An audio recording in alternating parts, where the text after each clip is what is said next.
Okay, so I ran through this like 3 times on my own, so hopefully I can nail this in one go for us. Okay, so let's talk about ARDS, also known as acute respiratory distress syndrome.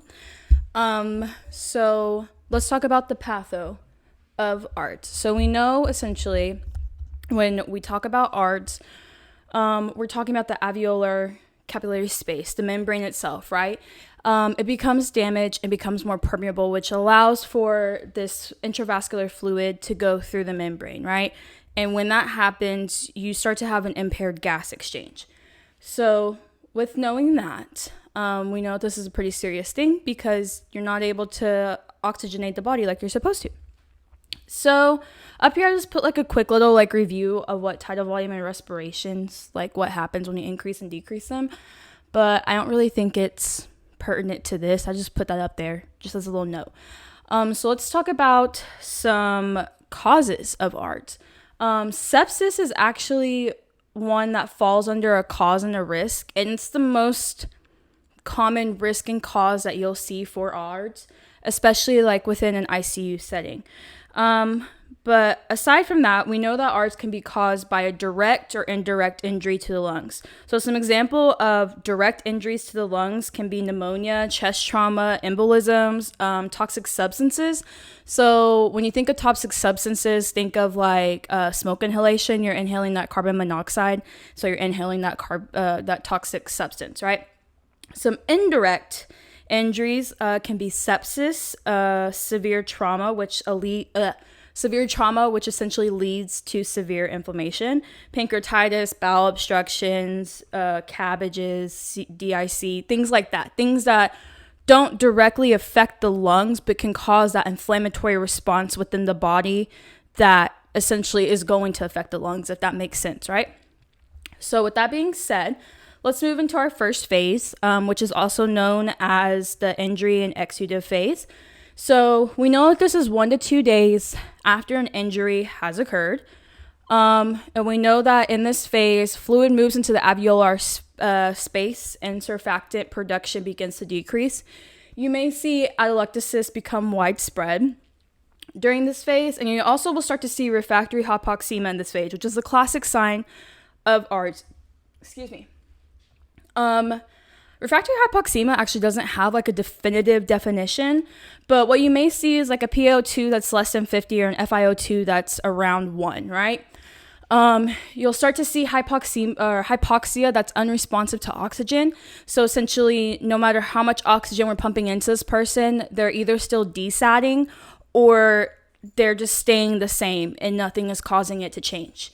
You may start to see that pressure control will help with those stiff lungs. So at this point, say you're pushing oxygen with non-rebreather and it's not helping it go up, but you put them on a CPAP and you start to see it go up. So you put them on a BiPAP to help keep that pressure inside the alveoli as a splint to help with the oxygenation, right? When you're in this phase, you have the best chance of survival because it takes about a week for the recovery portion of this. Is like, I think normally it takes up to a week for you to recover. With that being said, you may have no symptoms within the first 24 to 72 hours. You may only have tachypnea, or you might have slight hypoxia. You may have a little bit of fine crackles that are found all throughout the lungs, but you don't have like all the telltale signs, right? But after 72 hours, you will for sure see the work of breathing start to increase. They're going to be a little bit more distressed. They're going to start having intercostal and supracostal retractions. They're going to be tachycardic. They're obviously going to be pallor and cyanotic because they're not having enough perfusion.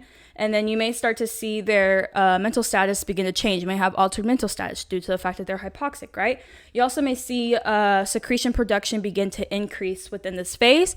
So once it's like post 72 hours, you may actually begin to hear those coarse or fine crackles in the bases of the lungs at this point. So say we were to leave this phase untreated, it actually starts this like compensation phase. And during this compensation phase, you're going to see a decrease in tidal volume, but you're going to see an increase of CO2 removal. So this is going to cause respiratory alkalosis, and you may see increased cardiac output due to hypoxemia. So with knowing that, let's move on to phase 2. So phase 2 is 1 to 2 weeks after injury, not entry, after injury. So this is where the inflammatory process begins. So your body begins to secrete those monocytes, the fibroblasts, the lymphocytes, and neutrophils. And at this point, you're going to start seeing an increased pulmonary resistance. You may see pulmonary hypertension begin due to the fact that you're having inflammation, right? You're having this inflammatory response. You're going to start seeing worsening lung compliance due to interstitial fibrosis.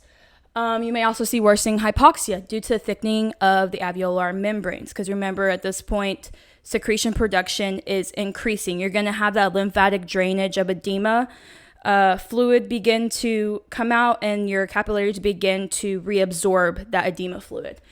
In this phase, you may see patients begin to be prone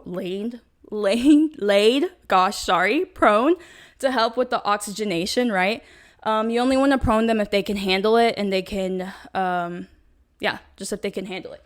You may also see that they're starting to have severe airway resistance. Again, this is due to fluid secretion, so that edemic fluid is starting to drain and you're starting to reabsorb it. So this phase is complete, right, when the lungs are characterized by dense fibrous tissue. So with that being said, say our process stops here, the lesions will resolve, and recovery can take up to 6 months after phase 2. So if you were to stop it here in recovery, you're going to take up to at least 6 months. But say you don't, and you allow this to progress further, you're going to start seeing widespread fibrosis. So before I get into the progression of this, I also just want to note that here in phase 2 is when we start to see that we accept lower values within some of the ranges. So within phase 2 is when you'll start to see that we're okay with the PaO2 that's between 55 to 80. And we're okay with an SpO2 that's between 88 to 95 because we know that, they're having more pulmonary resistance. They're possibly having more thickening of those membranes. They're having a little bit more fibrosis, so their lungs aren't going to be able to expand as much. So we know with that, they're not going to be able to become oxygenated like they normally would if they had that stretchy tissue around their lungs, right? So now let's talk about progression of this. So say you let this progress past this, some manifestations that you may see is profound dyspnea, right? Hypoxemia, you're going to see their work of breathing just becomes severely distressed. And at this point, if somehow your patient has walked in and they're just in this phase 2, right? At that point, you're going to want to intubate them and start with like the positive pressure ventilation, right? You may see whiteout and pleural effusions on chest x-rays. They also may have severe hypoxemia, hypercapnia, metabolic acidosis. You may see MODS, right? Because of everything that's going on. They're not getting perfused, not getting oxygenated. Everything kind of starts to fail. So moving on from that, let's talk about the third phase, which is also known as the fibrotic phase, which is also known as the chronic and late phase, obviously. So this essentially is where the lungs become completely remodeled with collagenous, I can never say that word right, and fibrous tissue. So this tissue makes the tissue around the lungs like more like denser, more harder, not as stretchy, if that makes sense. So, before it was like this really like smooth, stretchy, squishy ball, and now it's like a hard, rubbery, bouncy ball. Like that's the way I would explain it. It's progressively getting more thicker, and it's not gonna stretch as much as it used to. So this scarring the scarring that's occurred is causing impaired gas exchange, obviously, and pretty evident in this phase, you will see pulmonary hypertension because you will for sure have pulmonary resistance due to the fact that those lungs are becoming completely fibrotic. Once you get to the stage, it's a very poor prognosis. You are essentially very dependent on the vent. Your life probably can't go on without being on a vent. Very few actually get to this stage, but just know once they do get to this stage, that chances of survival are very, very slim. So that is my quick brain dump on ARDs. I think I'm going to go ahead and throw in the PaO2 stuff in here too while I'm at it, because it just goes along together. So BRB. So this is pretty self-explanatory after writing it down, so I think I can talk through this pretty quick. So our PaO2 and FiO2 ratio, right? This is how we can see how severe the ARDS is. So we know that mild ARDS is less than 300. So mild, less than 300. Moderate, less than 200. And severe is less than 100. So if you get a question, you're like, is it ARDS or is it not ARDS? Well, you already know automatically off the bat, if it's anywhere greater than 300, it's not. And anything that's below 300 period is going to be some type of ARDS. You just need to know which ARDS it is, or like what stage of ARDS it is, right? So our normal FiO2 or our normal PaO2 and FiO2 ratio. So we know that our normal range for PaO2 is 80 to 100, and then a normal FiO2 is going to be 0.21, which is room air, 21%, right? And we know that that's going to give us a normal like ratio of 400 or greater than 400, right? So here's an example. You have a PaO2 of 95 and you have an FiO2 of 0.21, right? This is going to give us 452. Therefore, it's within a normal range and it's expected.